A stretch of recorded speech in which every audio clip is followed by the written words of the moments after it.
কোন ধরনের কারচুপি নির্বাচন কমিশনের লোকেরা করবেন তো কিয়ামত পর্যন্ত চাকরির হায়াত এখানে শেষ হয়ে যাবে। আগামী নির্বাচন নিয়ে কোন কারচুপি, কোন ধরনের যোগ সাজসে ষড়যন্ত্র করার চেষ্টা করা হয়, তাহলে কারবালার মতো পরিস্থিতি ঢাকায় ঘটাই দেওয়া হয়। এক যুব বিভাগে আল্লাহ চাইতো বাঁশের লাঠি নিয়ে রেডি থাকবে। কোন ধরনের কারচুপি নির্বাচন কমিশনের লোকেরা করবেন তো কিয়ামত পর্যন্ত চাকরির হায়াত এখানে শেষ হয়ে যাবে। সামনে সিটি কর্পোরেশন আছে, নির্বাচন আছে। এই নির্বাচনে, জাতীয় নির্বাচনে যে লুটেরা গোষ্ঠী যোগ সাজস করে জনগণের ম্যান্ডেট কেড়ে নিয়েছে, এরা যাতে সামনের নির্বাচনে এই ধরনের কোন সুযোগ না পায়, তার জন্য আমরা যুব বিভাগকে রেডি করতেছি। এক যুব বিভাগে আল্লাহ চাইতো বাঁশের লাঠি নিয়ে রেডি থাকবে। কোন মাস্তান তন্ত্র এই ঢাকা সিটিতে চলবে না।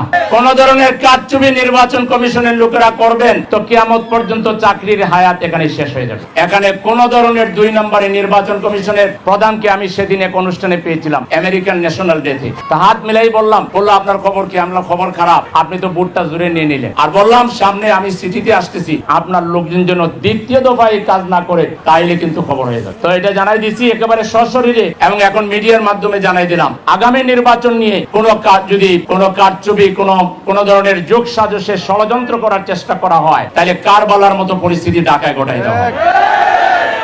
এবং এখানে কোন ধরনের কোন কারচুপি এবং কোন ধরনের কোন শয়তানি, কোন ধরনের দখলবাজি, কোন ধরনের টাকার খেলা এই ঢাকা সিটিতে চলবে না। ভোট হইতে হবে নিরপেক্ষ, এবং আমি সরকারের কাছে দাবি করছি যে অনতিবিলম্বে সবার আগে স্থানীয় নির্বাচন, মেয়র এবং কাউন্সিলর নির্বাচনের মাধ্যমে এই ঢাকা সিটি মেয়াদ উত্তীর্ণ হয়েছে অনেক আগে। তো আপনারা আগে গ্রামে যাবেন কেন?